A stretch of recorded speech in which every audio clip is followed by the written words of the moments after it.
예, 11시 20분 지나고 있습니다. 오늘 화요일인데요. 금요일 폐장일 분위기예요. 내일이 또 휴일이어서 좀 그런 것도 있고요. 대체적으로 이제 마지막 주간이기 때문에 관망 모드이죠. 그러니까 뭐 손해나고 속상한다고 그냥 있는 주식 손해나고 다 정리하지 마시고요. 네, 사고 싶은 분들도 그냥 소량하면서 이제 약간 관망 분위기로 워치하시면 될 것 같아요. 예, 오늘 오후장 터닝포인트 잡아보겠습니다. KM투자파트너스 김성훈 대표 오셨고요. KSG 글로벌 컨설팅 김선규 소장님 함께합니다. 어서 오십시오. 안녕하세요. 네, 이렇게 오늘 같은 날도 성실하게 와주시는 분들이 대단한 분입니다. 네, 우리는 시장을 계속 쫓아가야 됩니다. 예, 터닝포인트 첫 번째 내용 보도록 할게요. 서서히 드러나는 바닥이라. 네, 국내 증시는 그렇죠. 바닥권 인식은 뭐 이전부터 있었고, 지난 사실 그 탄핵이 아니라 개헌 발표 전날 이제 주가가 좀 탁 오르면서 뭔가 좀 될 듯한 분위기였는데, 비상계엄 이후에 탄핵 정국으로 가면서 어려웠고요. 이제 어제 상승 이런 게 또 조금 기대감을 갖게 하잖아요. 네. 그런 점에서 예, 연말 흐름 어떻게 대응해야 될 것인가? 김성훈 대표님. 네. 어제 이제 외국인들이 오랜만에 이 현선물 매수세가 오늘도 아침 장 초반에 이어지는가 싶었지만은 선물 매수세가 계속 이제 감소가 되면서 사실 이제 미국 시장하고 국내 주식 수익률을 봤더니 올해 이 차이가 갭 차이가 역사적으로 사상 최대치라고 합니다. 그래서 상대적으로 미국 시장이 일부 점도표에서 조정 신호 받았지만은 뭐 오늘 같은 경우도 애플, 팔란티어가 장중 최고가 경신하면서 테슬라도 그렇고 엔비디아도 그동안의 조정폭 이후에 반등세를 보이면서 사실 국내 시장과는 괴리율이 굉장히 크게 지금 나타나고 있는데 문제는 환율인 것 같습니다. 사실 미국발 물가 안정화로 뭐 일단 국내 시장은 FOMC 리스크라든가 마이크론 이벤트가 해소만으로 조금은 분위기가 좀 진정되는 모습을 보일 수는 있겠지만은 이 호재성 이슈가 계속해서 사라진다는 점. 근데 코스피 시장은 내성이 생기기는 했지만 2,400, 2,500 돌파도 지금은 굉장히 좀 이 버거운 시장이므로 오늘 같은 경우 드론 관련주들아닌가 일부 섹터는 미국 시장 같은 경우에 이제 팔란티어 자율주행 관련돼서 미국 국방 예산 뭐 1,000조 이상을 따낼 수 있다라는 기대감 때문에 동조하는 모습을 보이고 있는 섹터들이 있는가 하면은 상대적으로 우리 국내 시장에서는 반도체 업종을 필두로 해서 보조금 이슈라든가 그리고 이제 브로드컴의 이제 러브콜, HM의 러브콜을 받았음에도 불구하고 소부장 일부 종목들만 반등폭을 보이고 있는 입장에서는 사실상 올해 같은 경우는 국내 시장 코스피에 대한 수익률 기대치는 일정 부분 좀 낮추는 게 좀 낫지 않을까 그렇게 생각합니다. 예. 네, 김성규 소장님, 코스피는 이제 어쨌든 바닥을 좀 잡은 거예요. 뭐 연말 분위기는 불을 태우기는 어렵더라도 연초 이제 조금 상승 쪽으로 갈까요? 제가 볼 때는 우선은 약간 이제 상승할 가능성은 좀 높다라고 보고 있습니다. 우선 네. 첫 번째 우선 지수부터 보시게 되면 코스피 같은 경우 지금 현재 자리가 나왔을 때 바닥을 일단 2번 잡았습니다. 일단은 네. 바닥을 2번 잡고 지금 현재 바닥에서 지금 계속해서 현재 횡보권을 만들고 있죠. 여기 이제 차트 보시게 되면 나오지만 상당히 긴, 대략 한 2, 3개월 기간 동안에서 옆으로 해서 횡보세를 지금 만들었고 지금 바닥권입니다. 그리고 이 자리에서 바닥을 지금 현재 봤을 때 3번을 지금 잡았기 때문에 사실상 지금부터는 강하게 올라갈 수 있는 자리, 즉 지금부터는 대형주는 물론이고 여기에서 여러분들이 노리시는 주요 테마 종목에 대해서는 매수를 들어가도 나쁘지 않다. 특히 지금 현재 코스피는 기관이 지금 현재 매수가 계속 들어오고 있는 것을 보실 수가 있고 다음 코스닥 같은 경우 여기에서 보셨을 때 상당히 장기간 동안 잠깐 한번 출렁하긴 했습니다만 역시 장기간 해가지고서는 690포인트를 다시 한번 위로 치고 올라가려는 그런 모습을 보여주고 있는데 이 횡보 구간에서 아직까지는 좀 올라가긴 조금 답답한 그런 모습을 보여주고 있습니다. 자, 그렇기 때문에 이것이 일어난 가장 큰 원인이 뭐냐면은 역시 미국에서 증시에서는 그래도 약간은 반도체가 약간 좀 지지부진했죠. 약간은 좀 쉬어가는 분위기였지만 그럼에도 불구하고 거기에 맞춰가지고서 우리 증시는 이제 거기에 따라서 이제 반도체 소부장이라든가 관련된 종목들이 조금 조정을 받고 다시금 이제 올라갈 준비를 하려는 그런 자리에 있었기 때문인 것으로 보이고 이 연말이 되면서 미국 증시가 현재 윈도우 드레싱이 들어갑니다. 사실 산타랠리라는 게 별게 아니라 이제 윈도우 드레싱이 들어가는 건데 우선 반도체주를 중심으로 해가지고 하나씩 이제 어느 정도는 지수를 좋게 만드는 자리이기 때문에 여기에 맞춰서 우리나라 지수도 역시 산타랠리를 만들 가능성이 있다고 보시면 되겠습니다. 네. 김성규 소장님은 이제 바닥을 잘 잡아가면서 올라갈 걸로 보셨고, 또 김성훈 대표님은 뭐 안 좋다는 건 아니지만 조금 당분 횡보 쪽으로 당분간 이렇게 보신 것 같습니다. 다름은 얘기해 주세요. 제가 정리하면서. 네. 자, 다음 이슈 볼게요. 터닝 포인트 다음은 섹터 이야기. 우리가 사실은 이번 주 폐장 분위기로 가지만 그렇다고 장이 이제 끝나는 게 아니잖아요. 계속 주요 핵심 섹터에 대해서는 팔로우업을 해야 되기 때문에요. 그 가운데 이제 반도체입니다. 반도체가 좀 인기가 없는 것 같지만 여전히 AI 모멘텀이 있고, 브로드컴이 가고 엔비디아가 쉬었는데 엔비디아도 다시 좀 상승 모드로 가는 것 같습니다. 김성훈 대표님, 반도체는 굳이 연말이 아니라 내년에 어떻게 전략을 가져가야 돼요? 예, 지금 보면은 불과 한 달 전만 하더라도 하드웨어의 내년 수급은 좀 끝났고 소프트웨어로서의 수급이 인공지능 흐름으로서 좀 간다라고 했지만은 이제 브로드컴이 HBM 관련된 이제 삼성전자와 또 이제 SK하이닉스의 러브콜도 어제 또 이제 발표를 했고요. 일단 브로드컴의 주문형 반도체 시장이 개화기를 맞으면서 일단 대형 이제 이 빅테크 업체들이죠. 인텔이라든가 관련된 애플 또 이런 것들이 자체 이 칩 시장에 뛰어든다는 역할론을 또 일부 보여주면서 국내 시장에 그동안에 소외됐던 소부장 업체들에게 또 훈풍이 불어질 수 있는 가능성들이 있는데, 일단 HBM과 관련돼서 그동안에 좀 테크윙이라든가 ISC, 리노공업 이런 종목들이 어제 반등폭을 좀 강하게 기록했던 모습들을 봤을 때는 HBM 관련돼서는 SK 하이닉스가 또 실적 부분에서는 4분기는 긍정적인 모멘텀이 나올 수 있고, 삼성전자 같은 경우는 지금 레거시 비중이 일부 많지만은 SK 하이닉스는 올해 같은 경우는 3분기에 HBM 비중을 40%, 내년도는 50% 정도로 계속해서 업사이드를 진행하면서 관련된 밸류체인 업체들에게는 일부 수혜를 계속해서 받을 수 있는 가능성들이 계속 보여지고 있고요. 엔비디아 같은 경우는 뱅크 오브 아메리카에서 내년도에 최선호주로 일단 뽑으면서 대만의 법인 설립 소식에 힘입어서 어제 급등세를 보여줬기 때문에 일단 소프트웨어니 하드웨어보다는 저는 이렇게 봅니다. 이제 소프트웨어가 끌어주는 시장에서 그것을 받쳐줄 수 있는 하드웨어 시장이 계속 따라가는 거고, 그래서 같이 이 상생을 할 수 있는 입장으로 본다면은 저는 SK 하이닉스도 내년도에 일단은 앵글이 끝났다라고 말씀드리긴 좀 이르다고 저는 생각이 되고요. 긍정적인 흐름에서는 소분양 업체들이 반등을 줄 때 또 SK 하이닉스도 4분기 실적 서프라이즈가 기록이 된다면 충분히 20만 원대의 돌파는 중장기적으로 가능하지 않을까, 저는 그렇게 좀 낙관적으로 보는 입장입니다. 예, 역시나 SK 하이닉스에 대해서 조금 더 높은 점수를 주셨고요. 사실 삼전이나 하이닉스가 급격하게 달려주지는 못하더라도 소부장이 좀 올라오고 랠리를 보여주는 게 굉장히 좋죠. 그죠? 개인 투자자들에게는 워낙 소부장 쪽의 심리가 떨어져 있고 주가가 지금 많이 떨어진 상태이기 때문에요. 1월은 또 종목 장세니까 기대해 볼 만하죠.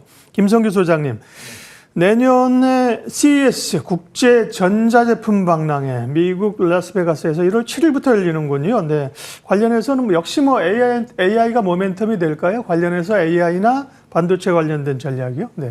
저는 일단은 여기에서 봐야 되는 게 2024년 CES에서는 굉장히 통합적으로 여러 가지 이슈들이 많이 나왔지 않습니까? 네. 그러니까 이번에는 거기에 대해서 조금 더 진보된 형태, 조금 더 앞으로 나간 형태로 나와야 될 것으로 저는 보고 있고, 실제로 그렇기 때문에 여기에서 제가 개인적으로 좀 주목하고 있는 거는 엔비디아도 주목하고 있지만 역시 브로드컴이라든가 아니면은 다른 ARM 계열의 이쪽 그쪽에 있는 AI 보드들에 대한 이런 움직임을 좀 더 자세히 지켜볼 필요가 있겠다, 이렇게 말씀을 드리고 싶습니다. 우선 첫 번째로 이제 엔비디아의 흐름을 보시게 되면 현재 주가 차트를 보시게 됐을 때 신고점을 만들긴 했는데 여기에서 서서히 조금 이제 떨어질랑 말랑 상당히 좀 애매한 자리에 와 있습니다. 이 자리. 그렇기 때문에 여기에서 한 번 더 튀어오르기 위해서 과연 이 앞에 다가온 이 CES에서 과연 뭔가를 또 보여줘서 올라갈 것인가에 대한 얘기를 할 수가 있는데, 지금 여기에서 우리가 제일 걱정해야 되는 거는 과연 4분기에 실적이 나올 때, 그리고 그때에 맞춰가지고서는 엔비디아가 과연 어느 정도까지 블랙웨일이라든가 이런 최신형 AI 보드를 잘 납품을 하는가에 대한 그런 이야기가 잘 나오는가, 이 부분에 대해서 우리가 좀 더 초점을 맞춰야 되고, 그렇지 않다 그러면은 여기에서 이제 우리는 브로드컴, 즉 에브고라든가 아니면은 이제 ARM 관련된 회사들로 조금 더 지켜볼 필요가 있겠다, 이렇게 말씀드리겠습니다. 그래서 지금 현재 보면 미국 증시의 반등에도 불구하고 사실 사실은 지금 필라델피아 반도체 지수는 계속 횡보를 하고 있죠. 자, 제일 위에 있는 것들이 다우존스, 나스닥, S&P 500 형식 요 순으로 지금 나와 있는데 올라갔다가 지금 떨어지고 이제 지난주에 잠깐 말씀드렸지만은 다우가 떨어지는데 나스닥이 무조건 올라간다는 것은 좋은 징조가 아니라고 말씀을 드렸습니다. 지금 여기에 요 상황에서 어느 정도는 이제 진정을 하고서는 지금 약간은 쉬어가는 그런 상태에 있는데 거기에 비했을 때 제일 아래에 있는 필라델피아 반도체를 보시게 되면 지금 계속해가지고 횡보하는 모습을 보여주고 있죠. 자, 그럼 요거는 무슨 뜻이냐면은 결국은 현재 자리에서 한 번 더 모멘텀을 만들기 위해서 힘을 응축하느냐 아니면은 지금까지 올라가는 힘이 약해져 있는데 여기에 대해 가지고서 어떻게든 자금으로 받쳐주느냐 이 두 가지 해석이 가능하다는 얘기를 말씀드릴 수가 있는 겁니다. 단 여기에서 호재로 갈 수 있는 게 아까 말씀드렸듯이 브로드컴과 ARM 이쪽 중심의 새로운 AI 반도체 그 다음에 여기에 따른 호재 그리고 우리나라는 지금 현재 의외에 재미있는 것이 고관율이죠. 고관율이기 때문에 오히려 수출에는 조금 더 우리에게는 유리한 점이 나올 수 있다. 따라서 이 부분에 대해서도 수출 경쟁력 강화가 될 수 있기 때문에 상반기에는 오히려 그 반도체 소부장 관련된 것들은 조금 더 지켜볼 필요가 있겠다. 이렇게 말씀드리겠습니다. 네, 반도체 역시나 소부장에 대한 관심을 말씀을 해 주셨습니다. 지금 보여주신 미국 그 비교 차트 쭉 보게 되면 미국 증시도 상당히 조금 조정의 가능성이 있는 좀 힘겨워하는 그런 느낌도 살짝 드는데 거기서 한 1분만 코멘트 해주세요. 네. 네, 지금 현재 아까 잠깐 말씀드렸지만 다우가 지금 현재 한 12거래일 그러니까 2주 이상을 계속 빠졌다가 지금 현재 바닥을 잡았지 않습니까? 예. 그럼 여기에서 과연 이제 4분기 실적 발표가 나오는 다음 달 1월이 되었을 때 거기에서 이제 방향을 잡을 것으로 저는 보고 있고요. 그럼 여기서 방향을 잡았을 때 만약 상방으로 다시 올라간다 그러면 그때부터는 아마 나스닥이 2만을 넘어가지고 22,000까지 한번 10% 정도 더 올라갈 수 있는 포지션이 나오겠지만 만약 네. 그게 아니다 그러면은 여기서는 조금 조정 장세가 나올 수 있기 때문에 이 부분은 좀 주의를 하실 것을 권해드리겠습니다. 네, 반도체 얘기했고요. 오후장 터닝 포인트 다음 주제를 확인하겠습니다. 네, 미국 선박법의 수혜, K조선 내년에도 순항할까? 조선업황에 대해서는 김성규 소장님께 조선업이 지금 좋겠습니까라고 얘기할 필요도 없을 정도로 다 주구장창 조선주 얘기하고 있습니다. 그렇게 좋기 때문에 그러면 조선주를 어떤 그 타이밍에서 어떤 기업을 주목할 것이냐 이렇게 좀 더 직접적으로 질문 드리는 게 좋을 것 같아요. 지금 우선 중요한 거는 우리가 지금 생각할 때 조선이라는 것이 단순한 그 컨테이너선 같은 이런 것들 아니면 벌크선만 따지는 것들이 있었는데 지금 네. 우리가 봐야 되는 조선의 3대 주제는 뭐냐면은 부가가치가 높은 LNG 추진선, LNG 네. 수송, LNG 추진선. 네. 그다음 세 번째가 뭐냐면은 여기에서 이제 FPSO 즉 플로팅 쉽게 부유형 시추선이죠. 이것까지 이 세 가지를 우리가 중점적으로 할 수 있는 기업들을 봐야 되는 거죠. 그렇기 때문에 여기에 관련돼 있는 종목으로 일단 삼성중공업이라든가 아니면은 여기 HD 현대라든가 그 다음에 이 여러 가지 그 다음에 또 하나 쪽에서 하나 그룹 계열 회사들 좀 더 볼 필요가 있다 이렇게 말씀드리겠고 개인적으로는 하나오션도 상당히 나쁘지 않은 그런 자리에 있다라고 보시면 될 것 같습니다. 그래서 이 자리에 지금 현재는 약간 좀 조정받고 있는 이런 종목들이지만 여기에서 한 번 더 모멘텀을 올라갈 수 있는 종목들은 우선 이 세 종목이니까 이것들을 좀 잘 지켜보실 것을 권해드리고 특히 이번에 고환율로 인해서 지금 굉장히 오히려 수출 경쟁력이 확보가 돼 있는 데다가 지금 강제 가격이 지금 하락하고 있는 것은 오히려 그 조선사에게는 호재로 작용할 수가 있죠. 그런 가운데 이제 지금까지는 어느 정도 선반영이 됐고 대략 한 3분기까지 잘 올라가다가 지금 현재 좀 조정을 받고 있지만 신규 수요는 여전히 높고 그 다음에 고부가 가치선에 대한 집중 수준은 앞으로 좀 더 나올 수 있다라고 저는 보고 있습니다. 그리고 더 중요한 거는 미국의 선박법에 관련된 수혜를 받았을 경우 관련되어 있는 종목들을 조금 더 지켜보면 거기에 따라서 한 번 더 모멘텀 가지고 상승할 확률이 있다는 것을 좀 더 지켜보시면 되겠습니다. 네, 조선주 이야기 이어서 했고요. 다음 저희가 뽑은 섹터는요. 네. 삼양식품, 음식료, 화장품, 오늘 화장품 강하죠. 이제 수출주, 소비주 약간 카테고리로 묶일 수 있겠습니다. 김성훈 대표님, 네. 연초에도 이들 섹터에 기회가 있을까요? 네, 일단 보면 삼양식품 경우도 올해 같은 경우 해외 매출이 한 76%고 내년도에 80%를 돌파한다는 소식이 이제 그 기존의 생산 캐파를 증설하면서 중국의 생산 기지를 처음으로 이제 오픈을 할 거고요. 일단 화장품 업종 같은 경우 오늘 또 좋은 소식이 있었습니다. 로레알에서 K뷰티 브랜드 닥터지를 인수한다는 소식. 이 흐름에서 본다면은 스타일란다에 이어서 두 번째 인수인데 K뷰티에 대한 가치를 굉장히 높게 평가한다는 의미로 해석을 할 수가 있을 것 같고요. 최근 들어서 보면은 이 고환율 수혜주 전력이라든가 뭐 조선 화장품, 그다음에 뷰티 할 것 없이 돌아가면서 사실 시장이 조정받을 때 이제 궁계 일학한 이 섹터들이 다 고환율 관련된 섹터들인데요. 현대 일렉트릭 같은 경우는 외국인들이 벌써 일단 그 한 주마다 지난주 같은 경우에 1조 3천억 원어치를 이제 매수를 하면서 전력기기에 대한 기대감들 그리고 미국향 매출이 상승폭을 보여줄 수 있는 업종들 섹터들에 대해서 수급이 계속해서 증가되는 현상. 삼양식품 같은 경우도 10월하고 11월 본다면은 합산 수출액이 35% 상승을 한 모습들을 기록하면서 월별 수출 최대 역대 최고를 기록한다는 소식들도 우리가 접했을 텐데요. 일단 긍정적인 면도 굉장히 많지만은 사실 이제 주가가 굉장히 높게 밸류에이션이 높게 상승했을 때 최근 들어서 수출 업종이 다 좋은 것만 아니라서 우려 섞인 모습들도 보여주기는 있는 실정입니다. 네. 일단 유럽이라든가 동남아 수입을 하는 원자재 재고라든가 이런 부분에 있어서는 우리가 그 환율이 고환율에 따라서 일단 마진율이 적어진다는 문제점도 있습니다만은 지금 흐름에서는 그것들을 걱정하는 것보다는 일단 이 유동성에 있어서는 고환율 섹터들을 중심으로 해서 다음 주에도 계속해서 순환매 과정을 이어갈 수 있다는 그런 흐름들이 지속될 수 있다는 점을 좀 기억해 주셨으면 좋겠습니다. 네, 고환율이 뭐 경제나 전체적으로 부담입니다만 그 혜택을 또 누리는 섹터들도 있습니다. 화장품, 음식료 전략 봤고요. 마지막으로 관심주 보도록 하겠습니다. 뭐 오늘 오후장을 포함해서 연말 또 관심주 김성훈 대표님 어떤 겁니까? 네, 저는 BHI를 준비를 했는데 네. 최근 들어서 관심폭이 굉장히 높아졌던 섹터 이 원전이었습니다. 그리고 BHI는 LNG 관련 복합화력, 배열 해수 쪽 보일러로 수주 잔고를 굉장히 높이면서 주가가 상승 랠리를 보여줬다가 최근에 원전 정권이 조금 이제 이 불확실성이 나오면서 고점 대비해서 하락폭을 보였습니다만 이번 주에 다시 재차 반등폭을 보여주는 모습들이었고요.